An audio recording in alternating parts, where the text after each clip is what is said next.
Hello friends, welcome to my channel Rudra education. देखिए, आप लोगों का इतना सहयोग के लिए बहुत बहुत धन्यवाद। और लगातार मेरे सब्सक्राइबर भी बढ़ते जा रहे हैं और टेलीग्राम चैनल पे भी लोग लगातार ज्वाइन करते जा रहे हैं, क्योंकि मैं वहाँ पर जो है आपको लगातार कंटेंट्स भी अवेल करवाता जा रहा हूँ। तो पॉलिटी की सीरीज़ में हम लोग जो लास्ट लेक्चर देखा था उसमें हमने कुछ कॉन्स्टिट्यूएंट असेंबली किस तरह से बन रही है उसके बारे में बात की थी। लेकिन उससे पहले हम लोग कुछ बेसिक बात कर लेते हैं जो कि हमेशा एग्जाम में क्वेश्चंस आते हैं। जैसे जैसे सबसे पहले पॉइंट आ रहा है, देखो, राष्ट्रीय ध्वज के बारे में बात करें। National flag the try colour 3:2 का रेशियो है और 3 कलर केसरिया, सफेद और हरा, है ना। इन 3 कलर का ध्वज के ऊपर क्या है, ये 3 colour, that is what is known as tricolour. आप मुझे कमेंट बॉक्स में बताइए कि इन तीनों रंग का जो सिंबलाइजेशन है, मतलब क्या कारण है कि इन रंगों का मतलब उद्देश्य क्या है ना, और ये कलर्स क्या रिप्रेजेंट करते हैं, ये आप मुझे कमेंट बॉक्स में बताइए। और आपको पता होगा एक जो है चक्र जो है जिसमें ना 24 तिल्लियां हैं। तो आप मुझे बताइए कि झंडे में जो है ये जो चक्र है इसका क्या मतलब है। देखो, कई किताबों में ये गलत दिया हुआ है। आप में से मैं देखना चाहता हूं कितने लोग सही आंसर देंगे। What is the reason behind the chakra, मतलब इस चक्र का, है ना, क्या उद्देश्य है ना। और ये बेसिकली कहां से लिया गया ये चक्र को, ये भी आप मुझे कमेंट बॉक्स में बताइए। मैंने आपसे लास्ट क्लास में पूछा था कि भाई किस दिन जो है राष्ट्रीय ध्वज जो है चुना गया, है ना। तो 22 जुलाई 1947 को संविधान का चौथा अधिवेशन चल रहा था, द 4th सेशन। उस समय जो है ये आपको क्वेश्चन इस तरह के क्या गहरे क्वेश्चन पूछे जा सकते हैं कि चौथे अधिवेशन में इसे स्वीकार किया गया था, राइट। इसके बाद में बात आ रही है राज्य चिन्ह। तो राज्य चिन्ह जो है वो अशोक की लाट, मतलब सारनाथ से लिया गया, है ना, अशोक स्तंभ से लिया गया। और 26 जनवरी 1950 को ये अपनाया गया, जिस दिन भारत गणराज्य बना। गणराज्य का मतलब इंग्लिश में होता है रिपब्लिक। तो आप मुझे कमेंट बॉक्स में बताइए, what does it mean, Republic का मतलब क्या होता है। क्या भारत एक रिपब्लिक है और क्या यूनाइटेड किंगडम एक रिपब्लिक है, ये देश में से कौन सा रिपब्लिक है और इसके पीछे क्या कारण होता है, ये मुझे आप कमेंट बॉक्स में बताइए। देखिए, आप जितने ज्यादा कमेंट बॉक्स में आंसर बताएंगे उतना ही क्या है आपको इंटरेस्ट क्रिएट होगा सब्जेक्ट के रिगार्डिंग। और मेरे को एक स्टूडेंट बोल रहा था कि सर आपके जो भी क्वेश्चन पूछते हैं उसका आंसर दीजिए। मैं आपसे ये बोलता हूं कि आप इंटरनेट पे सर्च करिए, एक कॉपी रखिए अपने पास, और जो जो मैं क्वेश्चन पूछता हूं, जैसे 15 20 30 क्वेश्चन जो भी पूछे उनको कॉपी में लिख लीजिए, एक साथ इंटरनेट पे सर्च कीजिए यदि आपको नहीं आता है तो, और उसके बाद आंसर्स दीजिए। और इससे क्या हो जाएगा, it will become an interactive class, right. तो इस तरह से हम लोग बहुत अच्छा, है ना, तैयारी कर सकते हैं। तो राज्य चिन्ह जो है वो अशोक की लाट से लिया गया, मतलब सारनाथ से लिया गया।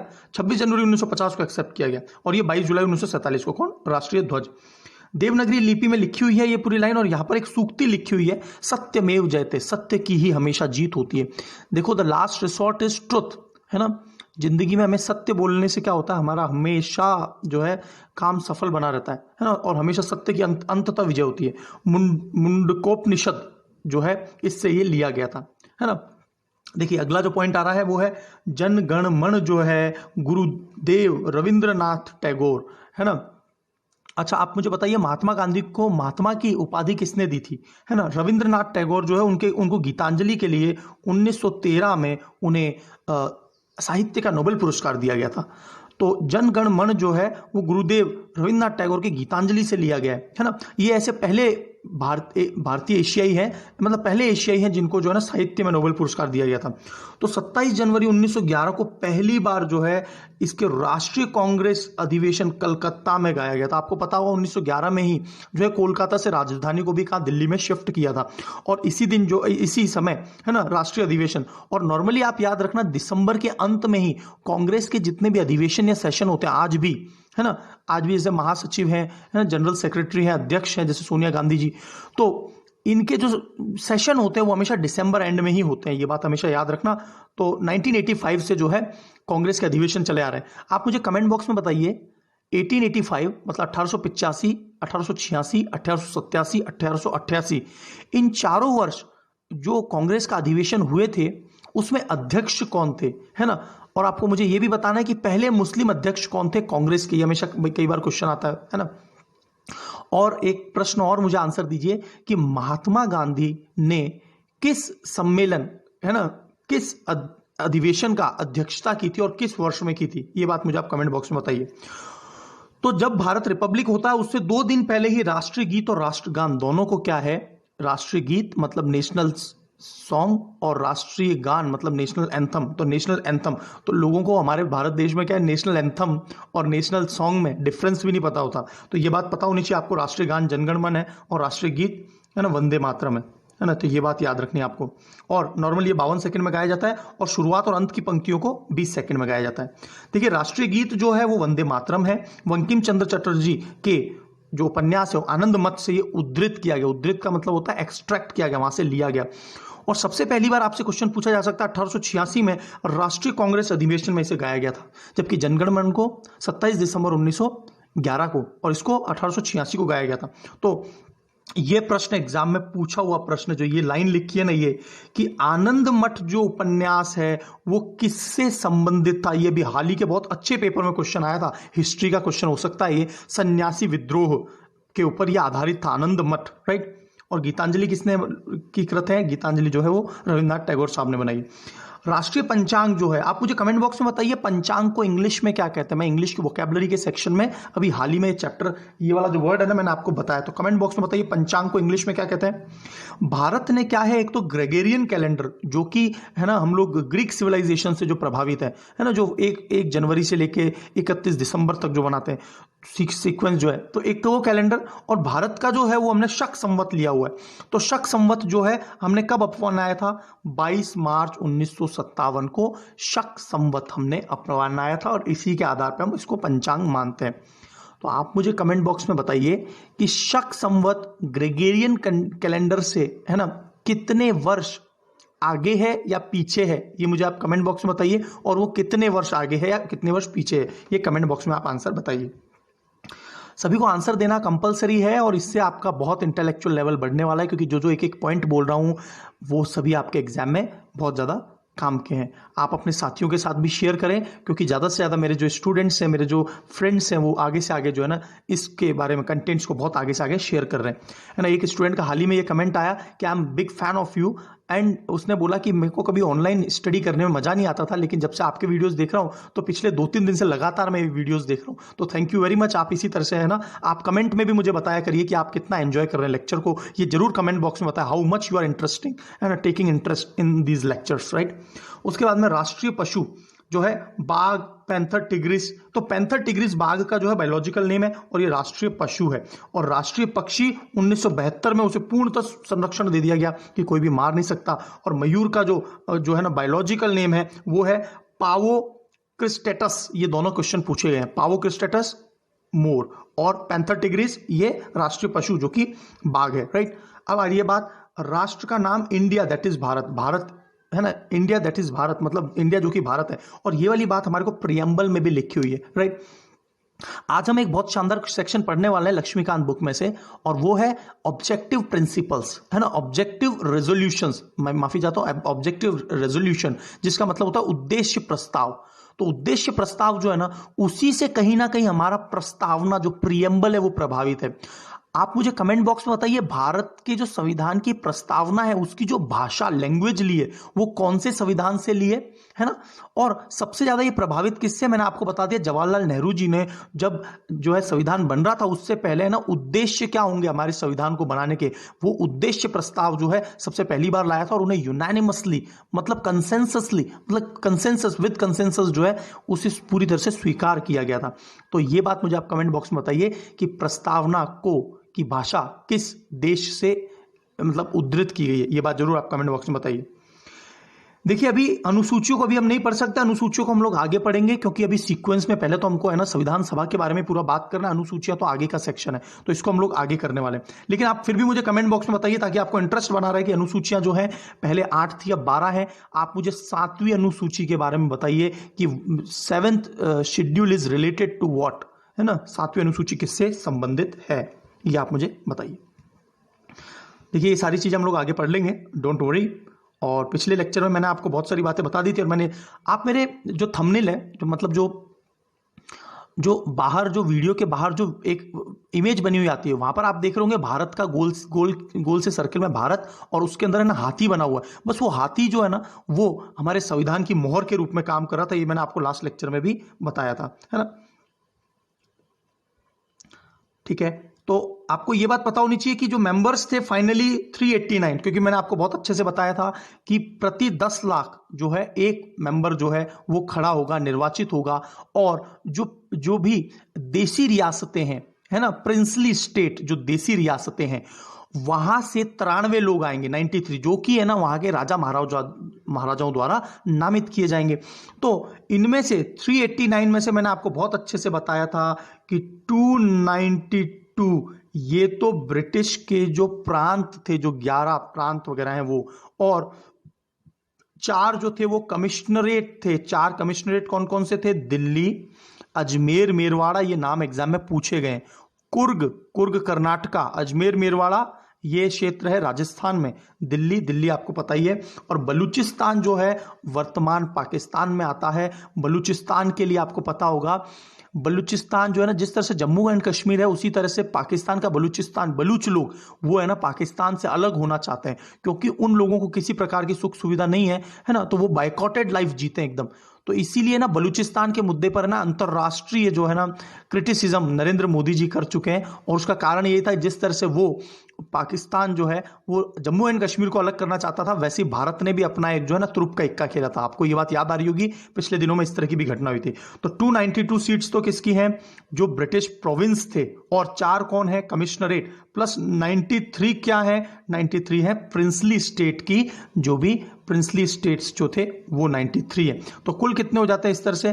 389। तो 389 लोग है ना एक्चुअल में चुन के आने थे।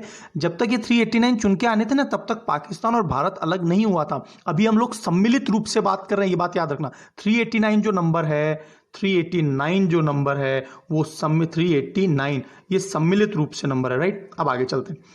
अब हुआ क्या, देखिए, जो 93 मेंबर्स हैं वो तो राजा महाराजाओं को नामित करने पड़ेंगे। अभी राजा महाराजा कंफ्यूजिंग स्टेट में थे कि हम शामिल हो नहीं हो, तो उनमें से कईयों ने भेजे भी नहीं। ये बात समझ में आई आपको? अब देखिए, जो 296 हैं ये संख्या कैसे आई? तो देखिए, 208 तो इंडियन नेशनल कांग्रेस आईएनसी की सीट जीती थी, है ना, कांग्रेस जीती।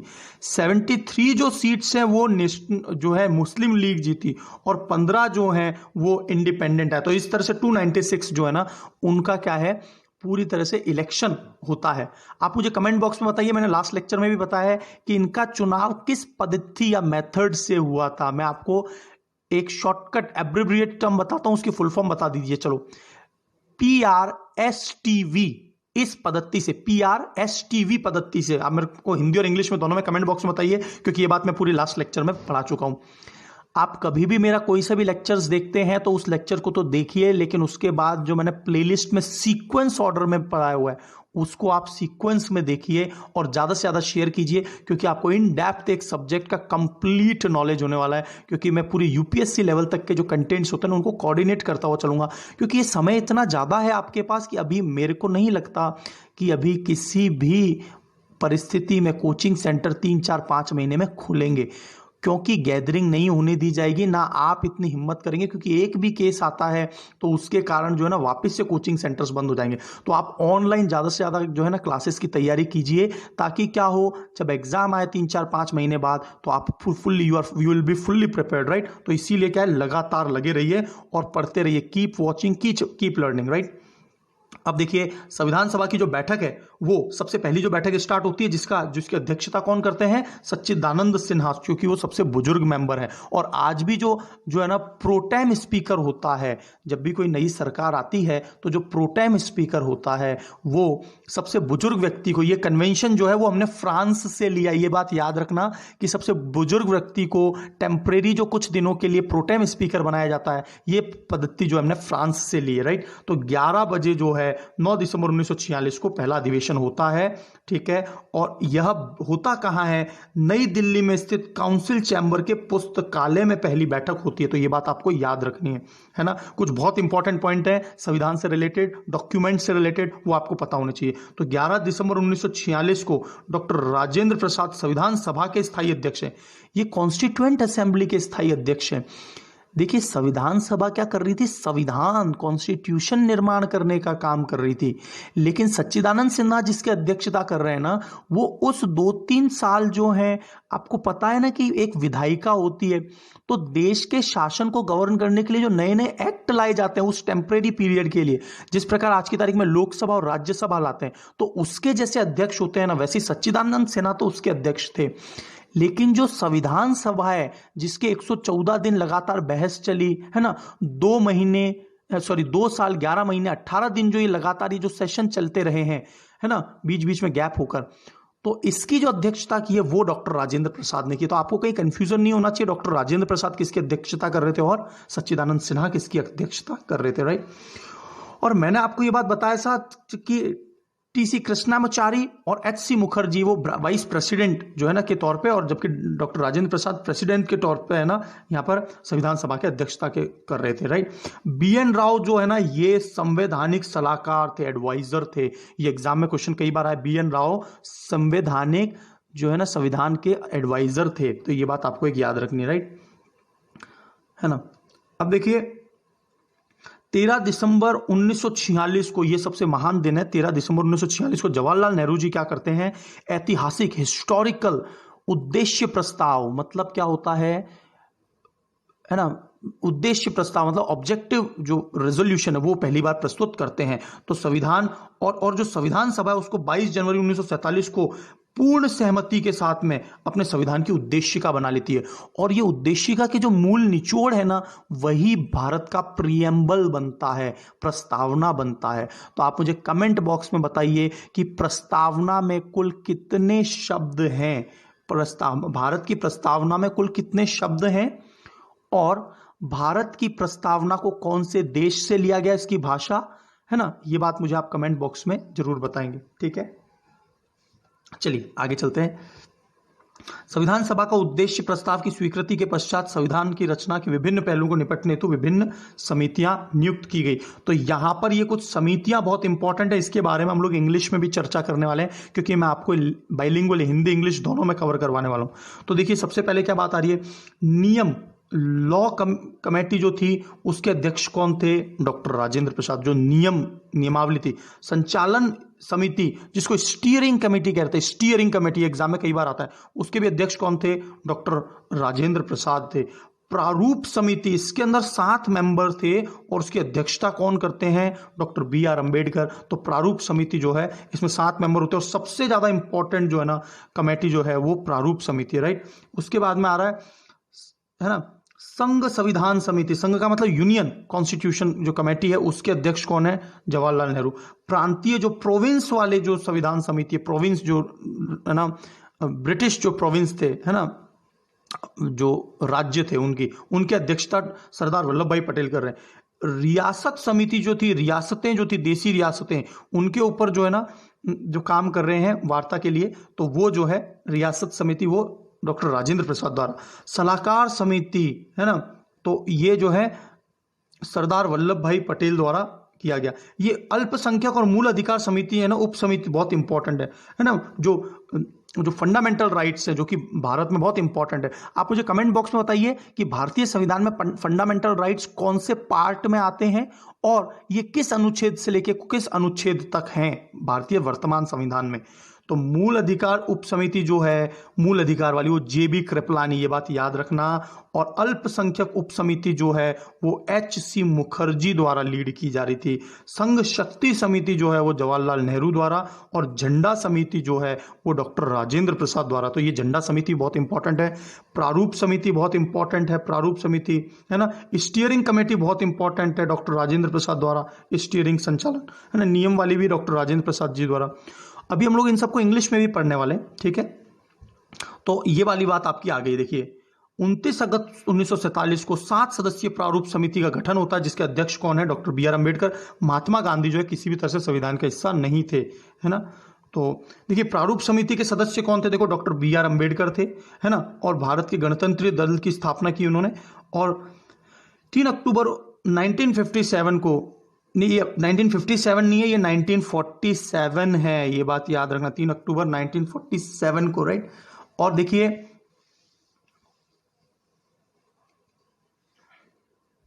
इसके बाद में आ रहा है आलादी कृष्णा स्वामी अय्यर, है ना। ये आलादी कृष्णा स्वामी अय्यर जो है ना, बीएल मित्र,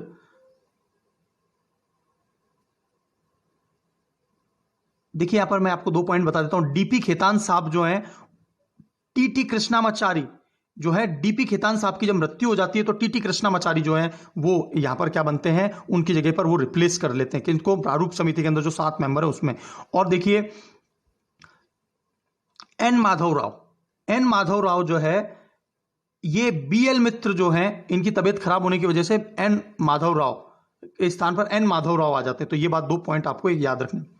संविधान की कुछ विशेषताओं के बारे में बात कर लेते हैं, बहुत ही ज्यादा इंपॉर्टेंट है ये भी एग्जाम के लिए। तो संविधान सभा का संवैधानिक सलाहकार ने, कॉन्स्टिट्यूशनल एडवाइजर कौन थे, बीएन राव।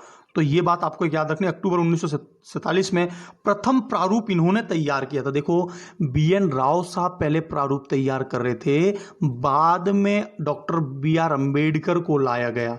अब देखिए होता क्या है कि बी आर अम्बेडकर साहब जो है ना, वो कोलकाता जो बंगाल वाला क्षेत्र है ना, जो कि पूर्वी पाकिस्तान बनता है, जो बांग्लादेश आज की तारीख में, वहां से वो चुनाव लड़ते हैं। लेकिन होता क्या है कि मुस्लिम लीग जो है वो क्या बोलते हैं कि मुस्लिम लीग जो है और पाकिस्तान बन जाने के कारण क्या होता है, उनकी सीट रद्द हो जाती है।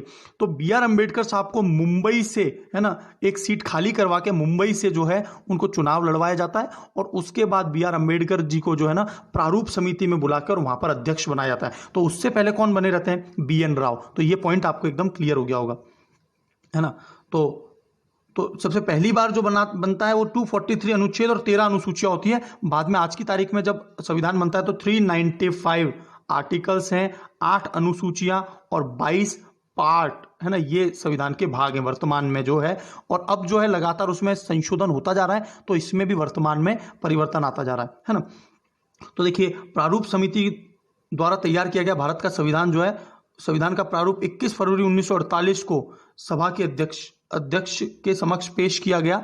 और जो है काफी संख्या में संशोधन भी किए गए। और 26 अक्टूबर 1948 को संविधान सभा के अध्यक्ष के समक्ष बाद में कुछ संशोधन के बाद में 26 अक्टूबर 1948 को यह पेश किया गया। देखिए ये इतने इंपॉर्टेंट नहीं है, इंपॉर्टेंट बात मैं आपको बता दूंगा टिक करके। अच्छा, संविधान का जो है ना पहला जो प्रारूप संविधान 4 नवंबर से 9 नवंबर के बीच में जो प्रारूप मतलब ड्राफ्टिंग कमेटी जो है, प्रारूप संविधान को क्या बोल रहे हैं, ड्राफ्टिंग कमेटी, उसका प्रथम वाचन जो होता है वो 5 दिन के लिए पहली बार होता है। वो 4 नवंबर से 9 नवंबर 1948 के बीच में होता है ना।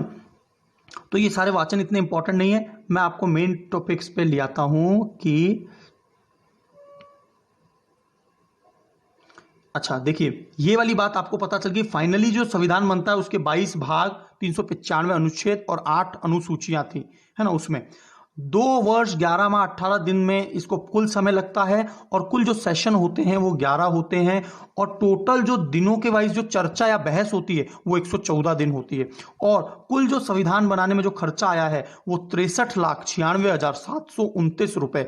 इसको हम लोग सामान्यतः 64 लाख भी कह देते हैं, 64 लाख भी कह देते हैं। और सबसे पहली बार संविधान जो प्रकाशित होता है वो देहरादून प्रेस से होता है। और हमारे संविधान में कुल कितने शब्द हैं, 80,000 शब्द हैं। आपको मुझे कमेंट बॉक्स में बताना है कि हमारी प्रस्तावना में कितने शब्द हैं, ये एग्जाम में पूछा गया।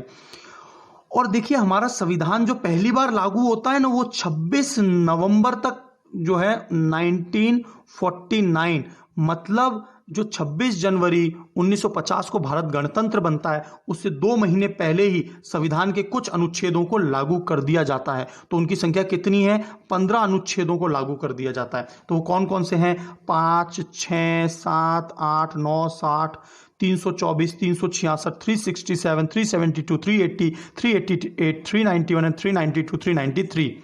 आपको मुझे कमेंट बॉक्स में बताना आर्टिकल 324 किससे रिलेटेड, ये एग्जाम का बहुत फेवरेट क्वेश्चन है ना। एक तो मुझे आप बताइए व्हाट इज 324, 324 आर्टिकल में क्या है ना। एक मुझे आप बताइए कि 148 अनुच्छेद में क्या दिया हुआ है, भारत के 148 से 151 अनुच्छेद में, 148 टू 151। और आप एक और चीज कमेंट बॉक्स में बताइए मुझे कि 123वां जो आर्टिकल है उसमें क्या दिया हुआ। ये 3 प्रश्न आप मुझे बताइए, तीनों पेपर में आते हैं और बहुत ही कॉमन से क्वेश्चन है, कई बार क्वेश्चन पेपर्स में पूछे गए है ना। जिसको नहीं आता आंसर, वो आंसर जो है ना नीचे स्टूडेंट्स देंगे, उनको जरूर देखें। तो देखिए अब क्या होता है, संविधान सभा की जो अंतिम बैठक है वो कब होती है? 24 जनवरी 1950 को, मतलब भारत जो गणतंत्र बनता है उससे 2 दिन पहले होती है। और 24 जनवरी 1950 को ही राष्ट्रीय गीत, राष्ट्रीय गान को जो है हम लोग एक्सेप्ट कर लेते हैं। अच्छा, आपको ये बात पता होगी कि है ना, भारत ने 26 जनवरी 1950 को ही क्यों अपना गणतंत्र के रूप में, गणतंत्र दिवस के रूप में मनाता है? क्योंकि उससे एग्जैक्टली 20 साल पहले 26 जनवरी 1930 को लाहौर में हमने पहली बार स्वाधीनता और झंडा भी फहराया था और ये घोषित किया था कि हम लोग इस दिन स्वाधीनता मनाएंगे हर वर्ष। तो उसके बाद जो है ना 26 जनवरी 1950 को हमने तब से स्वतंत्रता दिवस जो है, गणतंत्र दिवस है ना, रिपब्लिक डे मनाना शुरू कर दिया। तो ये बात एक आपको एकदम क्लियर हो गई होगी। और देखिए 24 जनवरी की जो अंतिम बैठक थी उसकी अध्यक्षता कौन कर रहे हैं? डॉक्टर राजेंद्र प्रसाद। और जब भारत रिपब्लिक बन जाएगा तो डॉक्टर राजेंद्र प्रसाद ही क्या बन जाएंगे? प्रेसिडेंट बन जाएंगे। ये बहुत तो इसको एक कमेंट किया था, वकीलों का स्वर्ग किसे कहा गया है? तो वकीलों का स्वर्ग जो है भारतीय संविधान में क्या है, जितने भी जो ये पॉलिटिशियंस थे और वकील थे, ज्यादातर जो चुन के आए थे वो वकील थे। तो आप देखेंगे भारत के संविधान की भाषा बड़ी टीडियस और कॉम्प्लेक्स लिखी हुई है, तो इसलिए इसको क्या बोलते हैं? वकीलों का स्वर्ग भी बोलते हैं। तो ये बात याद रखना। ऐसे कई सारे क्वेश्चंस मैं आपको आगे कराने वाला हूं कि ऑस्टिन है ना, ऑस्टिन ने क्या कहा है भारतीय संविधान के बारे में, क्लीमेंट एटली ने क्या कहा है भारत संविधान के बारे में, अलग अलग पॉलिटिकल एनालिस्ट ने क्या क्या कहा है, तो वो मैं आपको आगे पूरी बात बताने वाला हूं। ठीक है, तो है ना, और भारत विश्व का जो प्राचीनतम जो संविधान है वो अमेरिका में 1789 में बना था। तो ये बात याद रखना। और मुझे एक बात और बताइए, एशिया में जो पहला संविधान था वो कहां बना था, है ना, कौन से देश ने बनाया था? तो ये भी आप मुझे बताइए कमेंट बॉक्स में, है ना। देखिए आगे चलते हैं।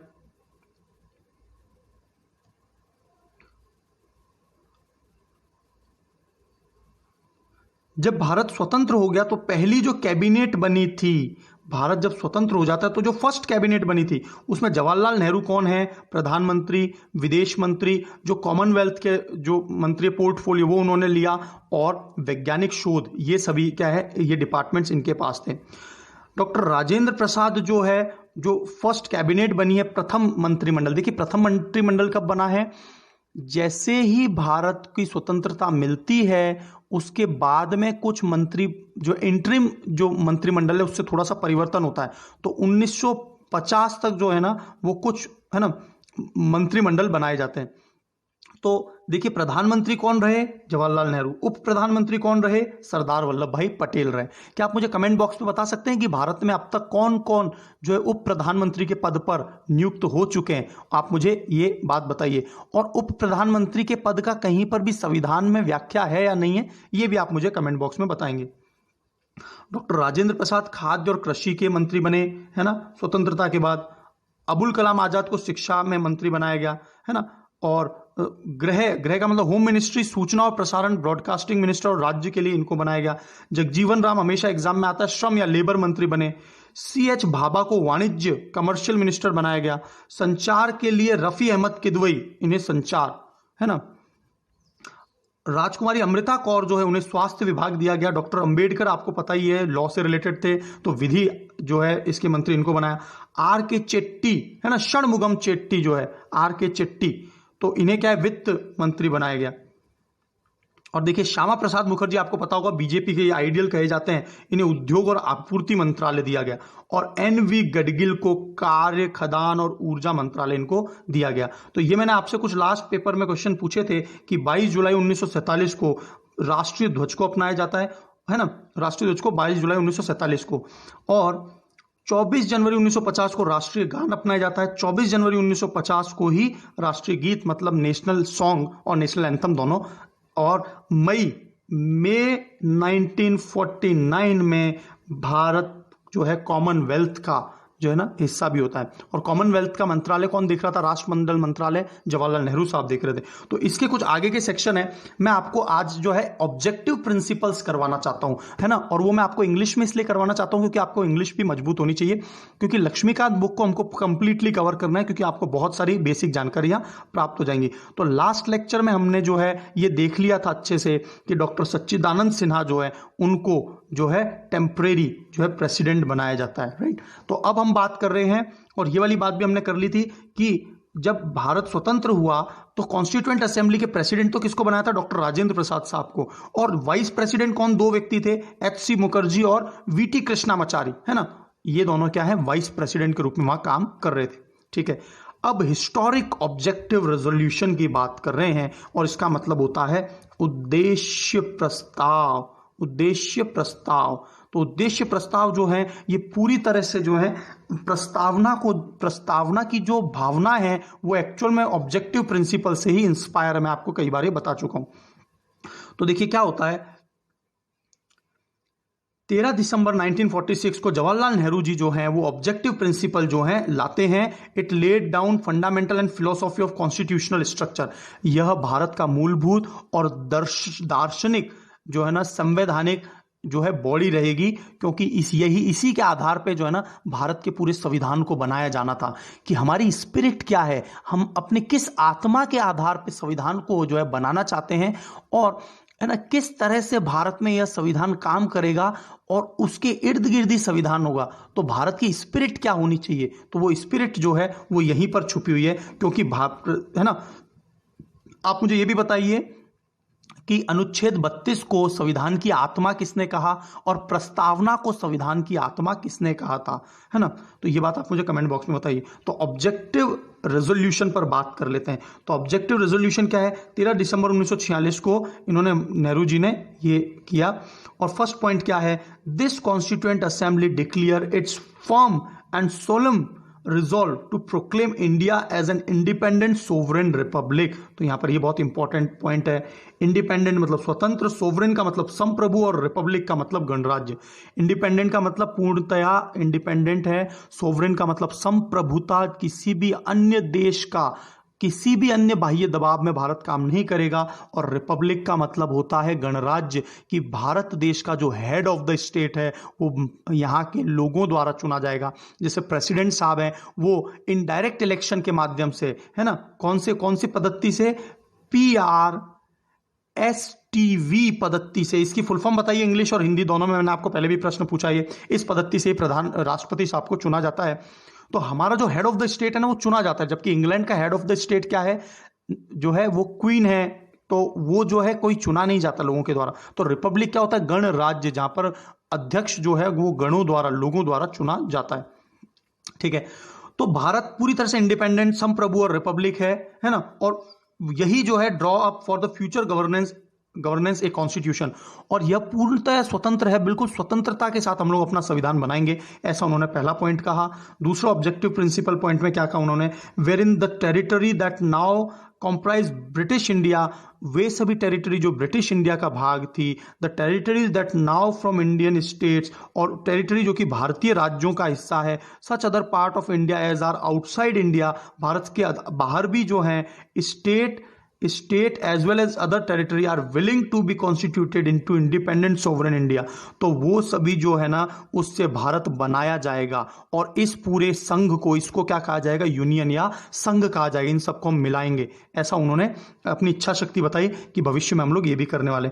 Where in the said territories whether with the present boundaries or with such other as may be determined by constituent assembly। ये सभी जो है ना वो संविधान सभा के द्वारा निर्धारित की जाएंगी कौन कौन सा हिस्सा रहेगा।